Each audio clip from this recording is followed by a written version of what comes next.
कमलनाथ से भी हमारे सहयोगी ने बात की है, जल्दी से सुन लेते हैं। हाई ऑक्टेन पूरा पोल ग्राउंड ये बैटल रहा है, लेकिन पहली बार ऐसी तस्वीर है कि दरअसल छिंदवाड़ा एपी सेंटर बन गया मध्य प्रदेश की राजनीति का। क्यों नहीं, छिंदवाड़ा तो विकास का भी एपी सेंटर है, राजनीति का तो छोड़िए। और मुझे पूरा विश्वास है कि मध्य प्रदेश के मतदाता सीधे साधे सरल स्वभाव के बोले भाले, मध्य प्रदेश की तस्वीर पीड़ित किसान, बेरोजगार नौजवान, असुरक्षित महिलाएं,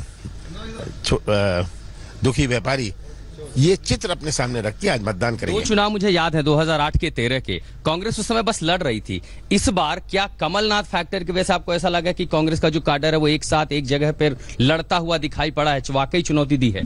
अब बहुत सारे फैक्टर होंगे, केवल एक फैक्टर नहीं है, बहुत सारे फैक्टर मिलके कांग्रेस को विजय दिलाएगा। चलिए, तो कांग्रेस के कप्तान कमलनाथ मतदान से ठीक पहले उम्मीद भी जता रहे हैं कि कई सारे फैक्टर हैं और आश्वासन भी दे रहे हैं। पार्टी के लिए भी एक बड़ी बात होगी कि क्या कमलनाथ फैक्टर छिंदवाड़ा के जरिए मध्य प्रदेश की राजनीति में कांग्रेस को भोपाल तक पहुंचा पाएगा। पवन और अनिल जायसवाल के साथ छिंदवाड़ा से मैं आशुतोष, आज तक। लीजिए, ग्वालियर से भी खबर आ गई है कि वहां पर भी ईवीएम खराब है। आलोक मेहता जी, आपसे शुरुआत करते हुए, शराब और साड़ी का आरोप है, ईवीएम खराब है, क्या किया जाए?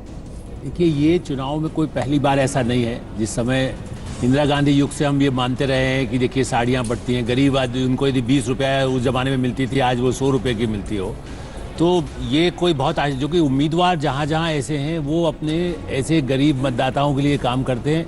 शराब का भी किस्सा पुराना है, लेकिन फिर भी मुझे लगता है कि ऐसे अपवाद भी है बड़े पैमाने पर, जो लोग भी वोट डालने के लिए जा रहे हैं। इसलिए हम लोग ये निराश ना हो जाए कि सब लोग उस आधार पर वोट देते हैं। वोट एक बार आदमी वो लेने के बाद भी, साड़ी लेने के बाद जरूरी नहीं कि उसी को वोट दे। आज मतदाता इतना समझदार गांव का हो गया है, मेरे ख्याल हमारे साथ आशुतोष जी भी है जो जानते हैं इस बात को कि खाली उस आधार पर अब वोट नहीं देता, वोट देने वाला समझदार है। शशि शेखर जी ने धीरे से एक टिप्पणी कर दी जो उसका हिस्सा रहे हैं, जो प्रश्नवाचक लड़ चुके हैं। शशि शेखर जी, सुबह सुबह क्या समझ में आ रहा है? देखिए, ऐसा है कि वोटिंग परसेंटेज पर बहुत सी चीज़ें निर्धारित होगी, लेकिन मैं एक बात इलेक्शन कमीशन के लिए बड़ी विनम्रता पूर्वक कहना चाहूँगा कि अब ये बहुत हो गया। आप 21वीं शताब्दी में हैं, डिजिटल इंडिया की हम लोग बात करते हैं, और ये जिस तरह से मशीनों को चलाने वालों की ट्रेनिंग, मशीनों का रखरखाव किया जाता है, हर चुनाव में ये शिकायतें लगातार आती हैं। अब छत्तीसगढ़ में तो एक सज्जन ईवीएम लेके अपने घर ही चले गए, तो आखिर किस तरीके का निजाम आपने बना रखा है? तो ये जरूर इलेक्शन कमीशन को इस बात को देखना चाहिए कि इस देश के करोड़ों वोटर्स की निगाहें उनकी ओर लगी रहती हैं और उनकी उम्मीदों को पूरा करना उनका काम है। मैं बड़ी विनम्रता पूर्वक उनसे कहना चाहूंगा। ठीक है, तो ये हर बार होता है। दूसरी बात जो शराब और उन सब की है, उसे रोकना भी इलेक्शन कमीशन का काम है, कोई नया फिनोमिना नहीं है। लेकिन हम इससे उनको कब तक बरी करते रहेंगे कि कोई नया फिनोमिना नहीं है? नलिनी जी, मुझे लगता है अंजना कि देखिए, ये तो अब जैसे अब शशि शेखर जी कह रहे हैं कि हम बार बार वही रोना रोते हैं कि ये साड़ियाँ बढ़ती रही, ये चीज़ें अब आगे निकलने की है। और दूसरा ये है कि एक कलेक्टर ने तो छत्तीसगढ़ में चुनवा ही दी है। उन्होंने तो जो ईवीएम हैं उन्होंने तो अनारकली की तरह चुनवा दी हैं ताकि उसी दिन तोड़ेंगे। मेरा आपसे कहना है कि देखिए, आज ये ज़रूर है कि देश भर की निगाहें, केवल मध्य प्रदेश के, देश भर की निगाहें आज के मध्य प्रदेश के चुनाव पर टिकी हुई हैं, क्योंकि अगर थोड़ा भी वोट कम होती है, कांग्रेस आगे जाती है, तो ये मालूम हो जाएगा कि शुरुआत है जो सत्ता विरोधी एंटी इनकम्बेंसी का एक ट्रेंड होता है, उसकी शुरुआत है। और यहीं से अगर मैं चर्चा आगे लिए चलूं तो आपके पास आते हुए संजय कुमार जी, क्या है ये? मैं आशुतोष जी को लास्ट के लिए रख रही हूं, मैं संजय जी के पास पहले जा रही हूं। संजय जी, क्या है फिर ये? मोदी वर्सेस राहुल है या शिवराज वर्सेस कमलनाथ एंड सिंधिया है? कम से कम मध्य प्रदेश के चुनाव में तो मोदी वर्सेस राहुल देखने को नहीं मिल रहा है। मुझे लग रहा है मध्य प्रदेश का चुनाव काफ़ी लोकलाइज्ड है, और अगर इसको मध्य प्रदेश के चुनाव को ज़्यादातर हम शिवराज वर्सेस कमलनाथ या जिसने गरीब की जिंदगी बदल दी। सर, महिलाओं के खिलाफ जो बढ़ते अपराध हैं और युवाओं को जो एम्प्लॉयमेंट का जो मध्य प्रदेश में स्कोप है, उसको लेकर के भी काफी कांग्रेस पार्टी ने मुद्दा बनाने की कोशिश की। बेरोजगारी बहुत है, महिलाओं के खिलाफ अपराध बहुत बढ़ रहे हैं और वो अभी खत्म हो नहीं पा रहे, कंट्रोल हो नहीं पा रहे। सबसे बड़ी बात, कांग्रेस ने मध्य प्रदेश को हमेशा बदनाम करने की साजिश की। बलात्कार के खिलाफ मौत की सजा हो, फांसी की सजा भी कानून हमने बनाया। कुछ दुर्भाग्यपूर्ण घटनाएं हुई है, वो बहुत ही दुर्भाग्यपूर्ण, एक भी घटना हो लेकिन जो कार्रवाई हुई उसके बाद और फांसी की सजा का कानून बना, वो सरकार की इस प्रतिबद्धता को प्रकट करता है कि महिला सुरक्षा की में कोई कमी नहीं छोड़ेंगे। और केवल सुरक्षा का सवाल नहीं है, नारी का सशक्तिकरण ठीक ढंग से हो, आर्थिक सशक्तिकरण, सामाजिक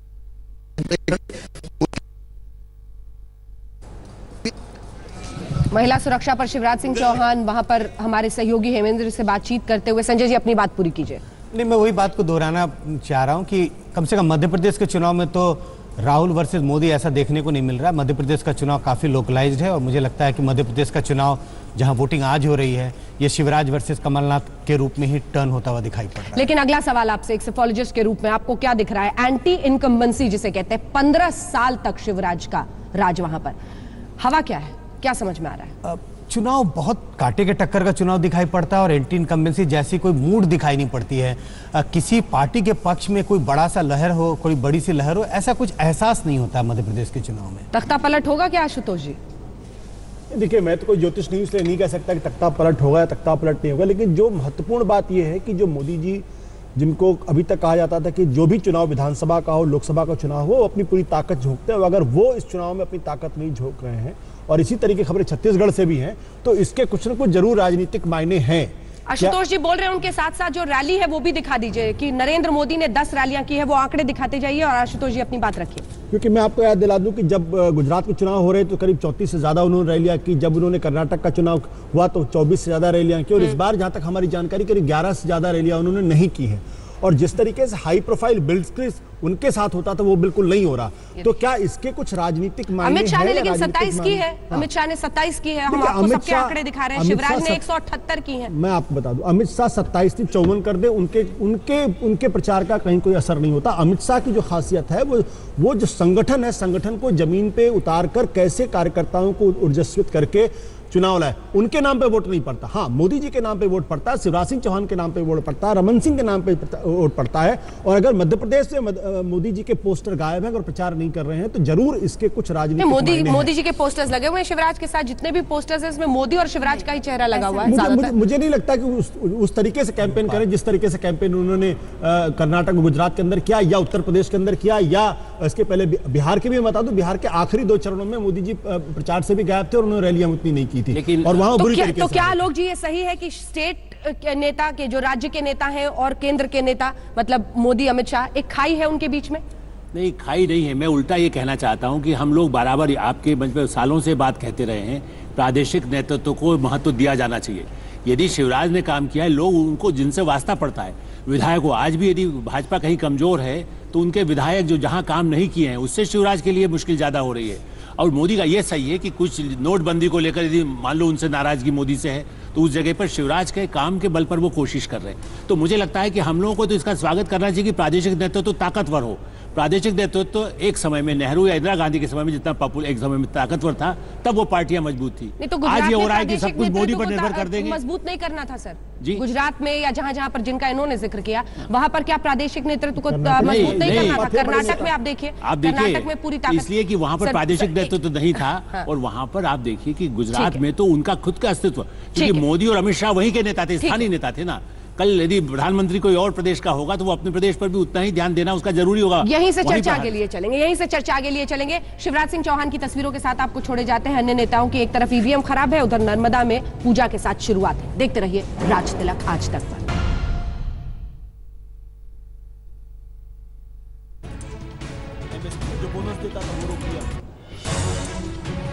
स्टूडियो में तो चर्चा तैयार है, लेकिन जमीन पर क्या है ये हम आपको जरा दिखा दें, क्योंकि कई जगहों से अब ईवीएम खराब की खबर आ रही है। 3 तस्वीरें अलग अलग जगहों की हम आपको टेलीविजन स्क्रीन पर दिखा रहे हैं, लेकिन इस बीच जो पहली तस्वीर है उसमें लोग वोटिंग के लिए पहुंचे हुए हैं। शिवराज ने नर्मदा मैया की पूजा के साथ शुरुआत की है। इधर सईद अंसारी की रिपोर्ट है, इंदौर में ईवीएम खराब है, इंजीनियर जुटे हुए हैं। मतदान के लिए कितने लोग पहुंचते हैं इस पर बहुत कुछ निर्भर करेगा। किन इलाकों में ज्यादा वोटिंग होती है इस पर बहुत कुछ निर्भर करेगा। सीधे धीरे धीरे तस्वीरें आती रहेंगी। शशि शेखर जी, शुरुआत इसके साथ हुई है, लेकिन जल्दी से अगर टिप्पणी आप कर दें।